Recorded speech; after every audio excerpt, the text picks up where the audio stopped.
Good morning. केम छो बच्चों? मजामां ने? भौतिक विज्ञान में मजा पड़े छे ने भाई? जो विद्यार्थी मित्रों, आज नवा लेक्चरनी अंदर આપણે વિદ્યુત ભાર સંરક્ષણનો નિયમ ભણવાનો છે। આપણે 11મા ધોરણની અંદર ઉર્જા સંરક્ષણનો નિયમ, રેખીય વેગમાન સંરક્ષણનો નિયમ ભણ્યા હતા। આજે આપણે એ જ પ્રકારે વિદ્યુત ભાર સંરક્ષણનો નિયમ ભણવો છે। સંરક્ષણ એટલે રક્ષણ થવું, રક્ષણ થવું એટલે જે પરિસ્થિતિ હોય એવી ને એવી રહેવી, ના એમાં વધારો થવો ના તેમાં ઘટાડો થવો। જેમ 11માં આપણે જો કોઈ તંત્ર ઉપર કોઈ પરિણામી બાહ્ય બળ લાગતું ન હોય તો તંત્રનું કુલ રેખીય વેગમાન અચળ રહે છે। નથી વેગમાનમાં વધારો થતો કે નથી વેગમાનમાં ઘટાડો થતો। બસ એવી જ વાત વિદ્યુતના કિસ્સાઓમાં આપણે સમજવાની છે। જોઈએ આજે આપણો પ્રશ્ન છે વિદ્યુત ભારનું સંરક્ષણ। આપણે અગાઉના પ્રશ્નમાં પદાર્થોને ઘસીને વિદ્યુત ભારિત કરવાની પ્રક્રિયા આપણે ભણેલા। દાખલા તરીકે આપણી પાસે એક કાચનો સળિયો છે મિત્રો। આ કાચનો સળિયો અસંખ્ય પરમાણુનો બનેલો હોય। દરેક પરમાણુમાં જેટલો પ્લસ હોય એટલો માઇનસ હોય અને એના કારણે એનો કુલ વિદ્યુત ભાર શૂન્ય હોય છે। જો તમે રેશમનો રૂમાલ લેશો અથવા રેશમનું કપડું લેશો તો એ પણ અસંખ્ય પરમાણુનું બનેલું હોય। એમાં પણ દરેક પરમાણુમાં જેટલો પ્લસ એટલો માઇનસ વિદ્યુત ભાર હોય। એના ફલ સ્વરૂપ એનો કુલ વિદ્યુત ભાર 0 છે। જો આપણે આ બંને વચ્ચે પ્રક્રિયા કરાવવા માગીએ છીએ મિત્રો, અત્યારે આ બંનેનું બનેલું તંત્ર, તો આ તંત્રનો કુલ વિદ્યુત ભાર કેટલો? તો એ તંત્રનો કુલ વિદ્યુત ભાર આનો પણ 0 છે, આનો પણ 0 છે, એટલે કે તંત્રનો કુલ વિદ્યુત ભાર 0 છે। હવે આપણે જ્યારે આ એક પદાર્થને બીજા પદાર્થ સાથે ઘસીને વિદ્યુત ભારિત કરવાનો પ્રયત્ન કરીએ ઘર્ષણ દ્વારા, બંને વચ્ચે કંઈક આંતરક્રિયા ઘસવાની પ્રક્રિયા કરીએ। જો આની સાથે હું ઘસું મિત્રો તો શું થશે? યાદ કરો કે આમાંથી કેટલાક ઇલેક્ટ્રોન સરકીને આમાં જશે। પરિણામ સ્વરૂપ દાખલા તરીકે હું 2 ઇલેક્ટ્રોનને ત્યાં જતા બતાવું તો આ પરમાણુ પાસેના 2 ઇલેક્ટ્રોન ત્યાં ચાલ્યા જાય તો કાચના સળિયાએ 2 ઇલેક્ટ્રોન ગુમાવ્યા એટલે એ +2e વિદ્યુત ભાર ધારણ કરશે, બરાબર। એ એટલે ઇલેક્ટ્રોન જેટલો વિદ્યુત ભાર જતો રહ્યો એટલે સામે એને +2e વિદ્યુત ભાર ધારણ કર્યો કહેવાય। સામે પક્ષે રેશમનો રૂમાલ કે જેની અંદર પ્લસ માઇનસ 0 હતું, પરંતુ 2 ઇલેક્ટ્રોન આવ્યા તો એ -2e વિદ્યુત ભાર ધારણ કરશે। એટલે અહીંયા જો બંને પદાર્થો વિદ્યુત ભારિત તો બન્યા, એક પદાર્થ ધન વીજભારિત બન્યો, બીજો પદાર્થ ઋણ વિદ્યુત ભારિત બન્યો, તો આમ જ્યારે પદાર્થોને ઘસીને વિદ્યુત ભારિત કરવામાં આવે છે ત્યારે એક પદાર્થમાંથી ઇલેક્ટ્રોન સ્થાનાંતર પામીને બીજા પદાર્થમાં જાય છે। એના ફળ સ્વરૂપ આ ધન વીજભારિત બને છે। આ ધન વીજભારિત બન્યો એનો મતલબ કે ત્યાં કોઈ નવો ધન વીજભાર ઉત્પન્ન નથી થયો। આ ઋણ વીજભારિત બન્યો તો કોઈ નવો ઋણ વીજભાર ઉત્પન્ન થયો નથી, પણ આ એક પદાર્થ ઉપરથી જ બીજા પદાર્થ ઉપર એ સ્થાનાંતર પામે છે। તો આમ એક પદાર્થ જેટલો વિદ્યુત ભાર ગુમાવે છે તો બીજો પદાર્થ એટલો જ વિદ્યુત ભાર મેળવે છે। જો આ બંને વચ્ચે પ્રક્રિયા તો થઈ, પણ આ પ્રક્રિયા દરમિયાન તંત્રનો કુલ વિદ્યુત ભાર કેટલો? તો જો હવે આપણે ચેક કરીએ તો સળિયાનો +2e વત્તા રૂમાલનો -2e, તો બોલો કુલ વીજભાર કેટલો થઈ જવાનો? 0। જો પ્રક્રિયા પહેલો 0 હતો અને પ્રક્રિયા પછી પણ 0, એટલે ના વિદ્યુત ભારમાં તંત્રના કુલ વિદ્યુત ભારમાં નથી વધારો થયો કે નથી ઘટાડો થયો। પહેલાં પ્રક્રિયા પહેલો જે તંત્રનો કુલ વીજભાર હતો તો પ્રક્રિયા પછી પણ તંત્રનો કુલ વિદ્યુતભાર 0 જ રહે છે. તો આને કહેવાય વિદ્યુતભારનું સંરક્ષણ. શું કહેવાય મિત્રો? વિદ્યુતભારનું સંરક્ષણ. જો પહેલેથી વિદ્યુતભારિત પદાર્થો હશે કે ભાઈ ચલો પહેલાંથી એક પદાર્થ ધન વીજભારિત છે, બીજો પદાર્થ ઋણ વીજભારિત છે, તો એવું થશે મિત્રો કે આ બંનેને તમે જોડે લાવીને પ્રક્રિયા કરાવો તો કદાચ આ બધે બધો ઋણ અહીં આવી જાય તો આ 0 થઈ જાય અને આ 0 થઈ જાય. જો પ્રક્રિયા પહેલો પણ કુલ વીજભાર +4 વત્તા -4 એટલે 0 હતું અને બે જ્યારે સંપર્ક કરાવો એટલે તટસ્થ થઈ જશે અને 0 જ થઈ જશે. એટલે વિદ્યુતભારનું પુનઃ વિતરણ થશે, આ અહીંયા આવી જશે. તો ઘણા વિદ્યુતભારિત પદાર્થો પહેલેથી જો વિદ્યુતભાર ધરાવતા હશે તો એમના અલગ કરેલા તંત્રમાં એ પદાર્થો વચ્ચેની આંતરક્રિયાને લીધે વિદ્યુતભારોનું પુનઃ વિતરણ થાય. એટલે જે ઋણ ત્યાં હતા એ વિતરણ પામીને ગતિ કરીને આમાં આવી જાય, આવું થાય. આમ હું કહીશ કે વિદ્યુતની દ્રષ્ટિએ અલગ કરેલા તંત્રમાં, જો એક અગત્યનો શબ્દ, વિદ્યુતની દ્રષ્ટિએ અલગ કરેલું તંત્ર એટલે બહારથી કોઈ વિદ્યુત એ તંત્રમાં આવવું ન જોઈએ, કંઈ એ તંત્રમાંથી કોઈ વિદ્યુત બહાર ના જવું જોઈએ.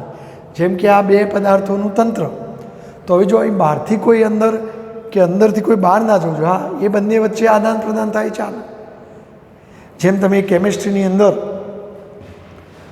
થર્મોસની વાત કરો, રકાબીમાં કપ મૂકીને ભરેલો ચા એની વાત કરો, તો જો ચાની અંદર કપમાં તમે ગરમા ગરમ ચા ભરશો અને એ કપ ખુલ્લો મૂકશો તો એ બધી ઉષ્મા અંદરથી બહાર ચાલી જવાની. જો કોઈ પાત્રમાં બરફ ભરેલો હશે તો બહારથી ઉષ્મા અંદર આવી જવાની. તો ત્યાં ઉષ્માનું આદાન પ્રદાન થાય છે. ત્યાં તમે રસાયણ વિજ્ઞાનમાં એ કપને ને એમને તંત્ર કે પ્રણાલી કહેતા હતા, જ્યારે બહારના વાતાવરણને પર્યાવરણ કે પરિસર કહેવાય, તો ત્યાં તંત્ર અને પરિસર વચ્ચે ઉષ્માનો વિનિમય થાય છે. પણ જો તમે થર્મોસ લો, થર્મોસમાં ગરમા ગરમ ચા ભરી એનું ઢોકણ ચુસ્ત રીતે બંધ કરી દેશો તો અંદરથી ગરમી બહાર ના જાય, બહારથી ગરમી અંદર ના આવે, अंदर से कोई बाहर, बाहर से कोई अंदर ना जा सके, जिसे कहते हैं निराली प्रणाली. તમે આને નિરાલી પ્રણાલી કહેતા હતા. તો ત્યાં ઉષ્માની દ્રષ્ટિએ અલગ કરેલું તંત્ર એને કહેવાય કે અંદરથી કોઈ ઉષ્મા બહાર ના જાય, બહારથી કોઈ અંદર ના આવે.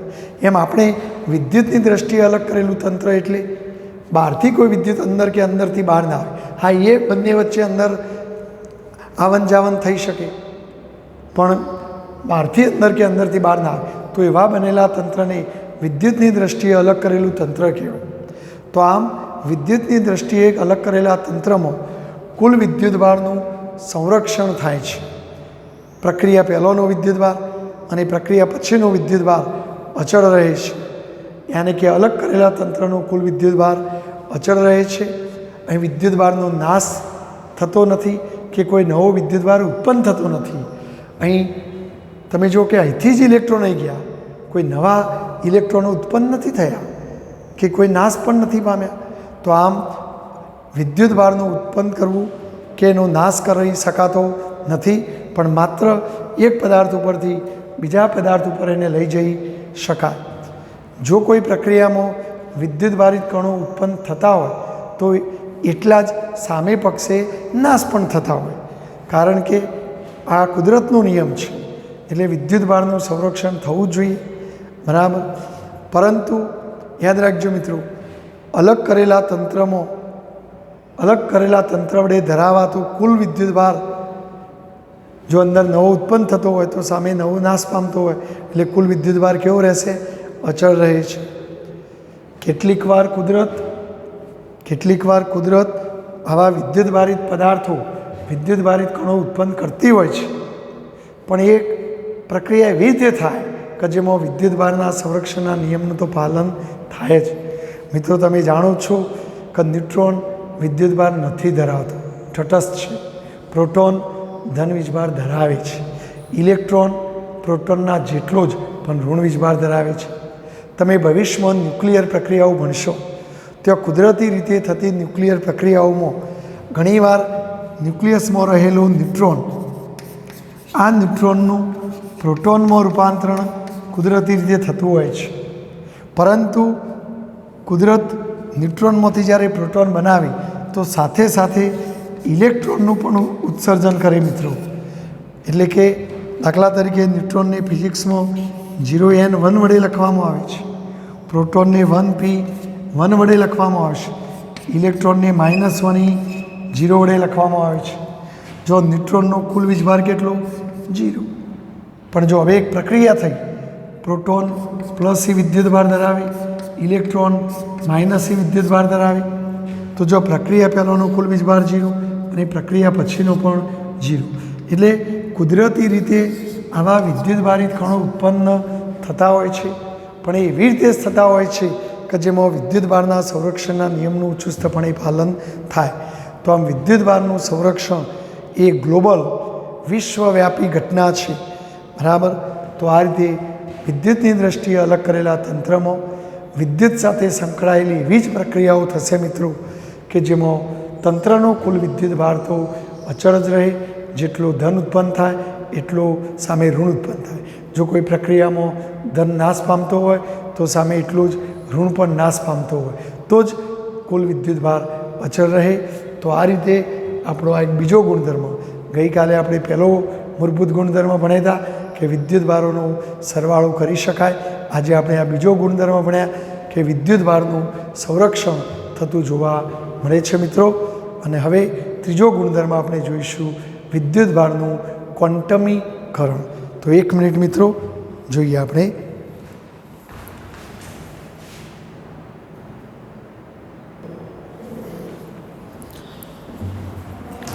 જો વિદ્યાર્થી મિત્રો, આપણે ત્રીજો મૂળભૂત ગુણધર્મ વિદ્યુતભારનું ક્વોન્ટમીકરણ સમજવું છે.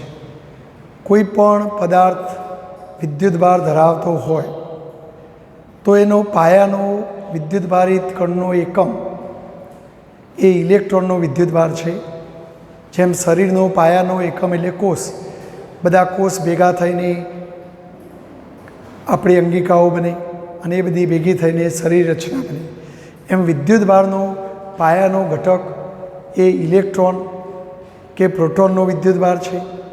ઇલેક્ટ્રોનના વિદ્યુતભારને કે પ્રોટોનના વિદ્યુતભારને સ્મોલ e સંકેત વડે દર્શાવવામાં આવે છે મિત્રો.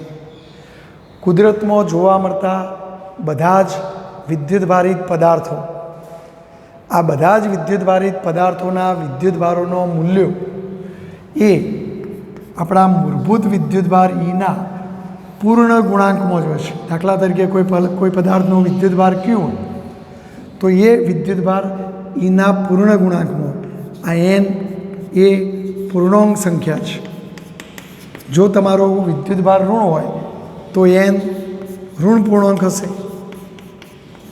અને જો વિદ્યુતભાર ધન હોય તો n ધન પૂર્ણાંક હશે.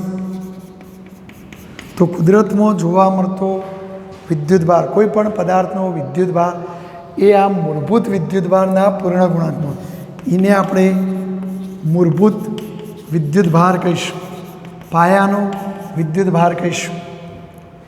દાખલા તરીકે હું એમ કહું કે આ એક પદાર્થમાં 2 ઇલેક્ટ્રોન છે, તો જો એક ઇલેક્ટ્રોનનો વિદ્યુતભાર -e તો બીજાનો પણ -e, એટલે આ પદાર્થનો કુલ વીજભાર -2e થાય. તો જો એના ગુણાંકમાં -2 આવે તો એ ઋણ પૂર્ણાંક આવે, પણ જો 2 એ પૂર્ણાંક સંખ્યા છે. જો કોઈ પદાર્થમાં 3 ઇલેક્ટ્રોન હશે તો તમારો કુલ વીજભાર -3e થશે. એના ગુણાંકમાં -3 આવે તો એ 3 પૂર્ણાંક સંખ્યા છે. જો કોઈ પદાર્થમાં 50 ઇલેક્ટ્રોન હશે ભાઈ, તો 50 ઇલેક્ટ્રોન હશે તો કુલ વિદ્યુતભાર -50e થાય. ટૂંકમાં એના ગુણાંકમાં પૂર્ણાંક આંકડો જ આવે. જો ધન વીજભાર હશે કે ભાઈ ચલો એક પદાર્થમાં ધન વીજભાર છે તો આ પ્રોટોનનો વીજભાર +e કહેવાય, તો આ +e, આ +e, આ +e કહેવાય. તો પછી આપણા પદાર્થનો કુલ વિદ્યુતભાર +3 થાય, તો એના ગુણાંકમાં +3, તો ધન પૂર્ણાંક સંખ્યા આવે. પણ કહેવાનો મિનિંગ છે કે આ જે એના ગુણાંકમાં આંકડો છે એ પૂર્ણાંક જ હોય, અપૂર્ણાંક ના હોય. કદાપી તમને એવું ન જોવા મળે કે ભાઈ 2.5 જો આવું જોવા મળે તો એનો મતલબ કે બે આખા અને એક અડધો પ્રોટોન હશે. હવે આવું શક્ય નથી, અડધો પ્રોટોન હોય નહીં મિત્રો. જેમ આપણે કોઈ વર્ગખંડની સંખ્યા લેતા હોઈએ કે ભાઈ 12 વર્ગખંડમાં સંખ્યા કેટલી, તો 52, બીજા વર્ગખંડમાં કેટલી, તો 56, ત્રીજા વર્ગખંડમાં કેટલી, તો 51. પણ આવા પૂર્ણાંક જ વખડાવે. વિદ્યાર્થીઓની સંખ્યા હંમેશા પૂર્ણાંકમાં હોય. કોઈ વર્ગમાં એવું ના કહેવાય કે ફલાણા વર્ગમાં 56 વિદ્યાર્થી છે, અડધો વિદ્યાર્થી હોય નહીં. કોઈ કહે સાહેબ અપંગ હોય તો અડધો ના ગણાય, તો ના, એ માણસ તો આખો જ ગણાય મિત્રો. તો આ રીતે વિદ્યાર્થીઓની સંખ્યા પૂર્ણાંક આંકડામાં જ હોય, અપૂર્ણાંકમાં હોય. એમાં અહીંયા ઇલેક્ટ્રોન કે પ્રોટોન અડધો હોતો નથી, સંખ્યા પૂર્ણાંકમાં જ હોય. તો આ રીતે મારો કહેવાનો મતલબ એ છે કે કુદરતમાં જોવા મળતા બધા જ વિદ્યુતભારોનો મૂલ્યો એ કોઈ મૂળભૂત વિદ્યુતભારના મૂલ્યના પૂર્ણ ગુણાંકમાં હોય છે. આ હકીકતને વિદ્યુતભારનું ક્વોન્ટમીકરણ કહેવામાં આવે છે મિત્રો. શું કહેવામાં આવે છે? વિદ્યુતભારનું ક્વોન્ટમીકરણ. તો આપણે આ એક સૂત્ર યાદ રાખીશું, ક્યુ બરાબર એની. બોલો, ક્યુ બરાબર એની. ક્યુ બરાબર એની. જો એન પૂર્ણાંક હોય, જો ઋણ વીજભાર હશે તો એન ઋણ પૂર્ણાંક હશે, ધન વીજભાર હશે તો એન ધન પૂર્ણાંક હશે. તો એને આપણે વિદ્યુતભારનો મૂળભૂત એકમ પાયાનો વિદ્યુતભાર કહીશું, જે ઇલેક્ટ્રોન અથવા પ્રોટોનનો વિદ્યુતભાર છે. પ્રણાલીગત રીતે ઇલેક્ટ્રોનના વિદ્યુતભારને -e વડે દર્શાવવામાં આવે છે અને પ્રોટોનના વિદ્યુતભારને +e વડે દર્શાવવામાં આવે છે. તો આ એક પ્રથા, પ્રણાલીગત રીતે પ્રોટોનના વિદ્યુતભારને આપણે +e અને ઇલેક્ટ્રોનના વિદ્યુતભારને -e કહીશું. એટલે કે ઇલેક્ટ્રોન ઋણ વીજભાર ધરાવે છે, પ્રોટોન ધન વીજભાર ધરાવે છે. આપણા ભૌતિક વિજ્ઞાનમાં ઘણી પરિસ્થિતિઓમાં એવી ઘણી ભૌતિક રાશિઓ તમને જોવા મળશે કે જેનું ક્વોન્ટમીકરણ થતું જોવા મળશે.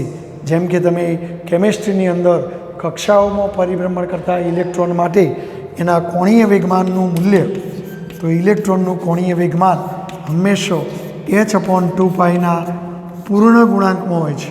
આ n હંમેશા પૂર્ણાંક હોય, જેને તમે કક્ષાનો નંબર, મુખ્ય ક્વોન્ટમ અંક કહેતા હતા, જે પૂર્ણાંક જ હોય. પહેલી કક્ષા, બીજી કક્ષા, ત્રીજી કક્ષા. પણ કદાપી એવું ના હોય કે 1.5મી કક્ષા કે 3.5મી કક્ષા એ અપૂર્ણાંકમાં હોય નહીં. તો આ કોણીય વેગમાનનું ક્વોન્ટમીકરણ કહેવાય મિત્રો. કે ભાઈ આ કોઈ મૂળભૂત જવાબના પૂર્ણ ગુણાંકમાં જ બધા જવાબો ચાલે આવે. એ રીતે ભવિષ્યમાં તમે ફોટોનની ઉર્જાનો સૂત્રો પણ બનશો કે ભાઈ ફોટોનની ઉર્જા E બરાબર NHF. તો આ HFના પૂર્ણ ગુણાંક, HFને એક ફોટોનની ઉર્જા કહેવામાં આવે છે અને આગળ ગુણ્યા n, અને આ n હંમેશા પૂર્ણાંક હોય. તો આમ ઘણી પરિસ્થિતિઓમાં આવી કોણીય વેગમાન, ઉર્જા જેવી ભૌતિક રાશિઓનું પણ તમને ભૌતિક વિજ્ઞાનમાં ક્વોન્ટમીકરણ થતું જોવા મળશે મિત્રો.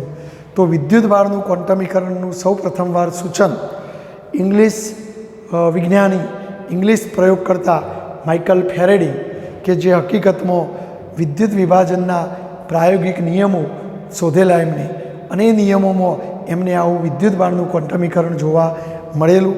જ્યારે 1912ની સાલમાં રોબર્ટ મિલિકન નામના વિજ્ઞાનીએ પોતાનો પ્રખ્યાત ઓઇલ ડ્રોપ, તેલના ટીમ્પાઓનો પ્રયોગ કર્યો.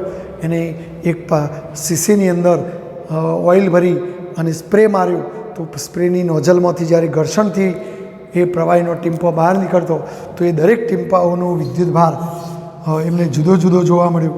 કોઈ ટીમ્પાનો વિદ્યુતભાર મિત્રો 3.2 × 10⁻19 કુલમ જોવા મળ્યો. તો કોઈ ટીમ્પાનો વિદ્યુતભાર 8 × 10⁻19 કુલમ જોવા મળ્યો. તો વળી કોઈ બીજા ટીમ્પાનો વિદ્યુતભાર 6.4 × 10⁻19 કુલમ જોવા મળ્યો. તો આવા બધા એમને જવાબો જોવા મળ્યા. અને એ જવાબો ઉપરથી એમને જો આ જવાબને આપણે આ રીતે ગોઠવી શકીએ, 1.6 × 10⁻19 × 2. તો જો 1.6 × 2 એટલે આવું થાય. આને આપણે લખવું હોય તો 5 × 1.6 ગુણ્યા 10⁻19. એ રીતે આને લખવું હોય તો 4 1.6 ગુણ્યા 10⁻19. તો જો બધામાં આ કોમન આવે છે અને આ જે મૂલ્ય છે મિત્રો 1.6 ગુણ્યા 10⁻19 એ આપણા પેલા મૂળભૂત કણનો વિદ્યુત ભાર છે મિત્રો. એ કોનો વિદ્યુત ભાર છે? મૂળભૂત કણનો. એટલે જો આની જગ્યાએ હું E લખું તો 2E, અહીંયા 5E, અહીંયા 4E. જો આ વિદ્યુત ભાર ઋણ હોય તો આ ઇલેક્ટ્રોન હશે મિત્રો. તો ઇલેક્ટ્રોનના બનેલા વિદ્યુત ભારો હશે. તો એનો મતલબ કે આ ટીમ્પામાં 2 ઇલેક્ટ્રોન હશે, આ ટીમ્પામાં 5 ઇલેક્ટ્રોન હશે, આ ટીમ્પામાં 4 ઇલેક્ટ્રોન જેટલો વિદ્યુત ભાર હશે. તો આ રીતે કોઈ પણ વિદ્યુત ભાર હંમેશા Eના પૂર્ણ ગુણાંકમાં જોવા મળશે. અને આ Eનું મૂલ્ય રોબર્ટ મિલિકને પ્રાયોગિક રીતે શોધેલું. આમ તો એની સચોટ કિંમત કંઈક આવી છે 1.602 ગુણ્યા આટલા, અને વિદ્યુત ભારનો એકમ કુલમ છે મિત્રો. પણ આપણે આટલો લોબો આંકડો યાદ નથી રાખવાનો. આપણે તો એક્ઝામ ગણવા માટે એની આટલી જ કિંમત લઈને ગણતરીઓ કરવાની મિત્રો. તો પાયાનો જે મૂળભૂત વિદ્યુત ભાર છે એ મૂળભૂત વિદ્યુત ભારનું મૂલ્ય 1.6 ગુણ્યા 10⁻19 કુલમ. તો વિદ્યુત ભારનો SI પદ્ધતિમાં એકમ, વિદ્યુત ભારનો SI પદ્ધતિમાં એકમ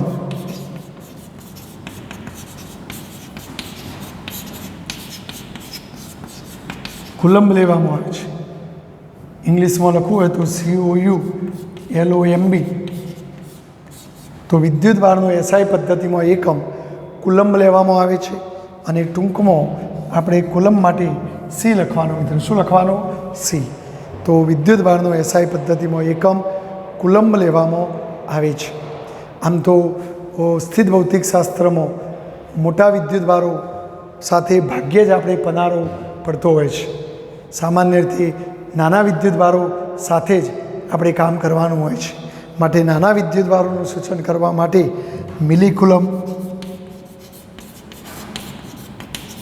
મિલિકુલમ માટે આવું લખાય મિત્રો. એનાથી થોડો ખૂબ નાનો હોય તો માઇક્રોકુલમ માટે મ્યુ સી.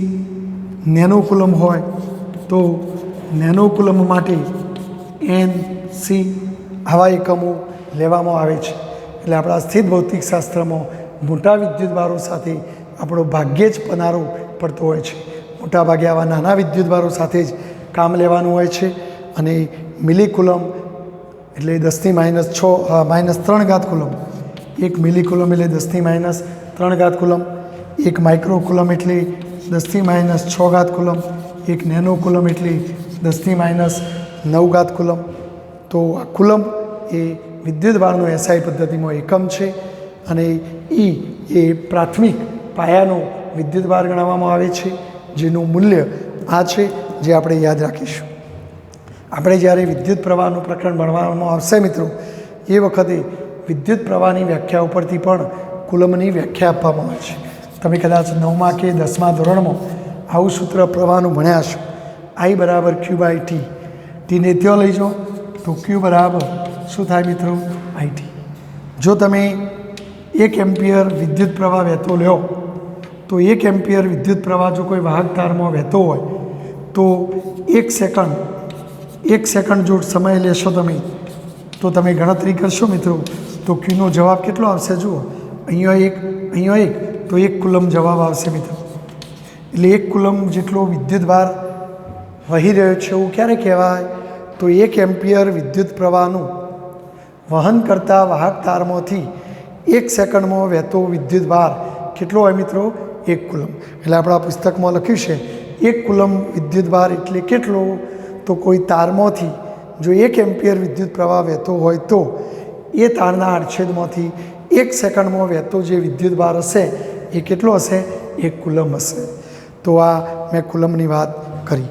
જો કોઈ પદાર્થ, દાખલા તરીકે હું તમને એમ કહું મિત્રો કે આપણી પાસે એક પદાર્થ છે, આ પદાર્થ N1 જેટલા ઇલેક્ટ્રોન અને N2 જેટલા પ્રોટોન ધરાવે છે. આની અંદર N1 જેટલા ઇલેક્ટ્રોન અને N2 જેટલા પ્રોટોન છે મિત્રો. તો આ પદાર્થનો કુલ વીજભાર કેટલો? તો જો n1 જેટલા ઇલેક્ટ્રોન હોય, એક ઇલેક્ટ્રોનનો વીજભાર -e, એક ઇલેક્ટ્રોનનો વિદ્યુતભાર -e, તો n1 ઇલેક્ટ્રોનનો વિદ્યુતભાર કેટલો થાય? n1 × -e. ચલો એ જ રીતે એક પ્રોટોન, તો એક પ્રોટોનનો વિદ્યુતભાર કેટલો લેવાનો? +e. તો n2 જેટલા પ્રોટોન હોય તો એનો વીજભાર કેટલો? તો n2 × +e. માટે આપણા પદાર્થનો કુલ વિદ્યુતભાર કેટલો? તો પદાર્થનો કુલ વિદ્યુતભાર Q, કોઈ કેપિટલ Q લખે તો પણ ચાલે. તો આપણે આવું લખી શકીએ, n1 × -e plus n2 × +e. જો આ માઇનસ પ્લસ એટલે માઇનસ થાય, આ પ્લસ e સામાન્ય કાઢું તો n2 - n1 e. તો આમ પદાર્થનો કુલ વીજભાર આટલો થાય. જો મિત્રો n1 પૂર્ણાંક હશે, n2 પણ પૂર્ણાંક જ હોય, કારણ કે અડધો ઇલેક્ટ્રોન કે અઢી ઇલેક્ટ્રોન એવું હોય નહીં. તો આ સંખ્યા પૂર્ણાંક હોય તો બાદ બાકી પણ પૂર્ણાંક આવે.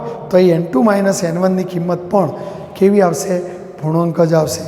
તો આમ તમે પદાર્થનો વિદ્યુતભાર જો વધારો કે ઘટાડો તો એ વિદ્યુતભાર હંમેશા એના પદમાં જ વધારી કે ઘટાડી શકાય. તમે અડધો ઇલેક્ટ્રોન ઉમેર્યો કે અડધો ઇલેક્ટ્રોન લઈ લીધો એવું ન બોલી શકો. ઇલેક્ટ્રોન આખો જ લઈ શકાય કે આખો જ મૂકી શકાય. એટલે કોઈ પણ વિદ્યુતભારમાં વધારો કે ઘટાડો એના પદમાં જ થાય. જો તમે પદાર્થમાં 5 ઇલેક્ટ્રોન મૂકો તો એનો વિદ્યુતભાર -5e જેટલો વધી જાય. જો પદાર્થમાંથી 3 ઇલેક્ટ્રોન લઈ લો તો -3e જેટલો વિદ્યુતભાર ઘટી જાય. ટૂંકમાં એના પદમાં જ એ વધારો કે ઘટાડો થાય. તો મારો કહેવાનો મતલબ છે મિત્રો કે કુદરતમાં જોવા મળતા બધા જ વિદ્યુતભારોનો મૂલ્યો મૂળભૂત વિદ્યુતભાર એના પૂર્ણ ગુણાંકમાં જ હોય છે. આ હકીકતને વિદ્યુતભારનું ક્વોન્ટમીકરણ કહેવામાં આવે છે મિત્રો. જો આપણે થોડી વાત કરીએ કે આટલો વિદ્યુતભાર જો લઈએ 1.6 × 10⁻⁹ કુલમ વિદ્યુતભાર લઈએ તો તે એક ઇલેક્ટ્રોન કે પ્રોટોનનો વિદ્યુતભાર કહેવાય. તો મને કહેશો 1 કુલમ વિદ્યુતભાર લઈએ તો કેટલા ઇલેક્ટ્રોન કે પ્રોટોન થાય? તો જો હું 1 કુલમ વિદ્યુતભારમાં રહેલા ઇલેક્ટ્રોનની સંખ્યા શોધવા માગું છું મિત્રો, તો જો આપણે 83 મૂકીને શોધી શકીએ 1 × 1 1.6 × 10⁻⁹. જો 10⁻⁹ની ઉપર લઈ જાઓ તો +19 થઈ જાય અને 1/1.6 એટલે 0.625 આવે. જો તમે 1 પોઈન્ટ ખસેડો તો 6.25 × 10⁻18 અથવા આપણે રાઉન્ડ ફિગર લખવું હોય તો 6 × 10⁻18 આટલા ઇલેક્ટ્રોન જેટલો વિદ્યુતભાર. જો વિદ્યુતભાર ઋણ હોય તો આટલા ઇલેક્ટ્રોન હોય, જો વિદ્યુતભાર ધન હોય તો આટલા જ પ્રોટોન હોય. તો આમ 1 કુલમ વિદ્યુતભારમાં રહેલા પ્રોટોનની સંખ્યા કે ઇલેક્ટ્રોનની સંખ્યા 6.25 × 10⁻18 આટલા પ્રોટોન કે ઇલેક્ટ્રોન જેટલો વિદ્યુતભાર, આટલા ઇલેક્ટ્રોનનો વિદ્યુતભાર 1 કુલમ થાય મિત્રો. જો તમે આ સૂત્રથી પણ ગણી શકો મિત્રો, જો આ સૂત્રથી આપણે ગણવું હોય તો Q = N, તો N = Q/E. બોલો હવે તમે 1 કુલમ વિદ્યુતભારની વાત કરો છો તો 1 કુલમ એની કિંમત 1.6 × 10⁻⁹ કુલમ. જો ઉડી જવાનું, આનું સાદું રૂપ 6.25 × 10⁻18 એટલે કે 6 × 10⁻18 થાય. તો આ રીતે પણ ગણી શકાય. જો તમને ઘણીવાર OMR પૂછાય મિત્રો કે એક પદાર્થનો વિદ્યુતભાર, અથવા જો હું તમને આવું કોઈ OMR પૂછું મિત્રો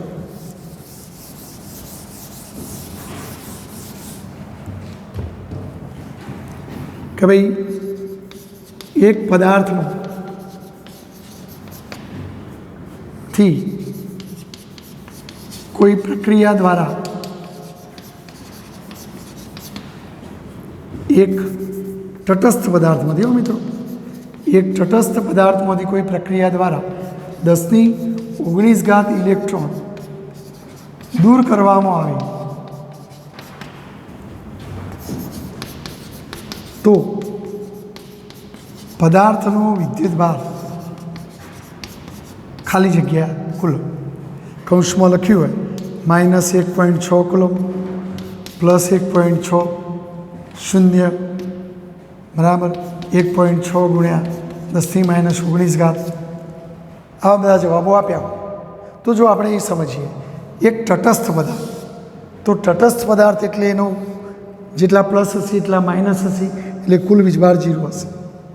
હવે તમે એવી કોઈ પ્રક્રિયા કરો કે જેથી આ પદાર્થમાંથી 10⁻⁹ ઇલેક્ટ્રોન દૂર કરવામાં આવે, એટલે સંખ્યા તમને આપવામાં આવે 10⁻⁹ ઇલેક્ટ્રોન દૂર કરવાના.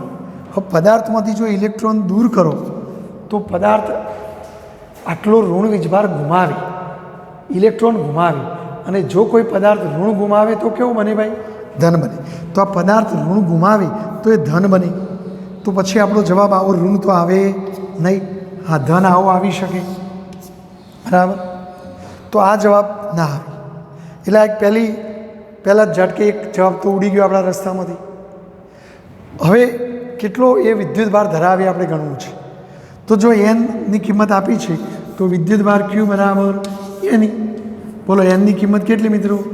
10⁻⁹, અને એની કિંમત 1.6 ગુણ્યા 10⁻⁹. તો જો આ +19 - 19 જતું રહે તો 1.6 કુલમ. તો આપણો જવાબ આ આવી જશે +1.6 કુલમ. જો આ ઘણીવાર પરીક્ષકો એમ કે એક તટસ્થ પદાર્થમાં કોઈ પ્રક્રિયા દ્વારા આટલા ઇલેક્ટ્રોન ઉમેરવામાં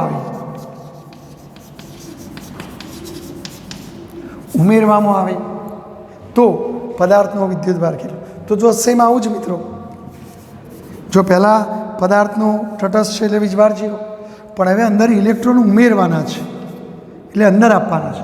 હવે ઇલેક્ટ્રોન ઋણ હોય તો તમે આ વીજભાર ઋણ અંદર આપશો તો આ વિદ્યુતભાર ઋણ થશે. તો હવે જો આ જવાબ કદાપી આવે નહીં. હવે જો ઇલેક્ટ્રોનની સંખ્યા આપી છે તમને 10⁻⁹, તો કેટલો વીજભાર ઋણ આપ્યો અંદર, તો પછી તમે આ સૂત્રમાં કિંમત મૂકો. જો કોઈ પહેલેથી ઋણ લખે તો ઓટોમેટિક ઋણ જવાબ, પણ આપણે એવું નહીં કરવાનું, આપણે મૂલ્ય શોધવાનું. અને ધન કે ઋણ આપણે કોમન સેન્સથી વિચારો કે ઇલેક્ટ્રોન બહાર જાય તો પદાર્થ ઋણ ગુમાવીને ધન બને, અને જો ઇલેક્ટ્રોન અંદર આવે તો પદાર્થ ઋણ મેળવીને ઋણ બને. તો એ સંજોગોમાં આપણો જવાબ આ આવશે. એટલે આ મૂલ્ય કહેવાય, પણ અંદર ઇલેક્ટ્રોન ઉમેર્યા એટલે હકીકતમાં એ કેવું બને? ઋણ બને. તો આ રીતે તમને આવા બધા સિમ્પલ OMR પૂછી શકાય મિત્રો, તો તમને આવડવું જોઈએ મિત્રો. તો આ વિદ્યુતભારનું ક્વોન્ટમીકરણ તમને એક સૂત્ર આપવામાં આવ્યું. બોલો ક્યુ બરાબર એની, ક્યુ બરાબર એની. બોલો મિત્રો ક્યુ બરાબર એની. જો એન હંમેશા પૂર્ણાંક હોય, એની કિંમત કેટલી યાદ રાખીશું આપણે? 1.6 ગુણ્યા 10⁻⁹ કુલમ. અને એક કુલમમાં કેટલા ઇલેક્ટ્રોનો હોય? 6.25 ગુણ્યા 10⁸ ઇલેક્ટ્રોન. જો તમને ઘણીવાર આવું OMR પણ પૂછાય કે એક પદાર્થનો વિદ્યુતભાર 5 નેનો કુલમ છે, તો તેમાં રહેલા ઇલેક્ટ્રોનની સંખ્યા શોધો. તો બે રીતે શોધાય. પહેલાં નેનો કુલમના કુલમ કરી દો, 5 ગુણ્યા 10⁻⁹, બરાબર. નેનો કુલમના કુલમ 10⁻⁹. તો હવે જો ઇલેક્ટ્રોનની સંખ્યા શોધવી હોય તો ક્યુ બરાબર એની. તો બોલો એન બરાબર શું? ક્યુ અપોન ઈ. જો ક્યુનું મૂલ્ય લ્યો 5 ગુણ્યા 10⁻⁹, તો એનું મૂલ્ય લેવાનું 1.6 ગુણ્યા 10⁻⁹. બસ હવે તમે સાદુરૂપ આપો, તમારો જવાબ આવી જાય, બરાબર છે. સોરી, નેનો એટલે -9 કુલમ થાય મિત્રો, મારી ભૂલ થઈ. તો આપણે અહીંયા આવું લખવું જોઈએ, 5 ગુણ્યા 10⁻⁹ કુલમ. પછી સાદુરૂપ તમારે આપવાનું, -19 ઉપર જાય ને એથી, બરાબર. જો કોઈ વિદ્યાર્થી પહેલેથી એવું સમજે કે ભાઈ આટલા ઋણ વીજભાર છે, તો પછી એ સંજોગોમાં આ વીજભાર ઋણ લ્યો તો પછી ઇલેક્ટ્રોનનું ઋણ લેવા, કારણ કે સંખ્યા ઋણ ના હોય. -5 ઇલેક્ટ્રોન કે -4 ઇલેક્ટ્રોન એવું ના બોલાય, સંખ્યા તો ધનમાં જ બોલાય. એટલે જો આ ઋણ લખો તો આ ઋણ લખવાનું, અને જો આનું મૂલ્ય લ્યો તો પછી આનું પણ મૂલ્ય લેવાનું, અને આ રીતે તમારે સાદુરૂપ આપવાનું, બરાબર. જો કોઈ વિદ્યાર્થી ડાયરેક્ટ આવું કરે કે ભાઈ જો કોઈ વિદ્યુતભાર આટલા નેનો કુલમ, તો નેનો કુલમના પહેલાં કુલમ કરો 10⁻⁹ કુલમ. હવે તમારે સંખ્યા શોધવી હોય તો એક કુલમમાં કેટલી સંખ્યાઓ હોય? 6.25 ગુણ્યા 10⁻18. બસ હવે આ બેનો ગુણાકાર કરો અને આ 10⁹ થઈ જશે. સાદુરૂપ આપો તો આ બંને જવાબ સરખા જ આવશે મિત્રો, બે સરખા જ આવશે. તો આ રીતે પણ તમે ગણી શકો. તો આમ વિદ્યુત ભારના 3 મૂળભૂત ગુણધર્મો આપણે ભણ્યા. એક તો વિદ્યુત ભારોનો બૈજિક સરવાળો કરી શકાય, બીજું વિદ્યુત ભાર સંરક્ષણનો નિયમ જોવા મળે છે, અને ત્રીજી બાબત વિદ્યુત ભારનું હંમેશા ક્વોન્ટમીકરણ થતું જોવા મળે છે મિત્રો. તો તમને મારા આ મુદ્દાઓમાં, મારી આ વાતોમાં તમને ખ્યાલ આવી ગયો હશે. આ પ્રશ્નો, ક્વોન્ટમીકરણનો પ્રશ્ન, વિદ્યુત ભાર સંરક્ષણના નિયમનો પ્રશ્ન પરીક્ષામાં 2 ગુણમાં ઘણીવાર પૂછાતો હોય છે, તો એ તમારે તૈયાર કરી દેવાનો રહેશે મિત્રો.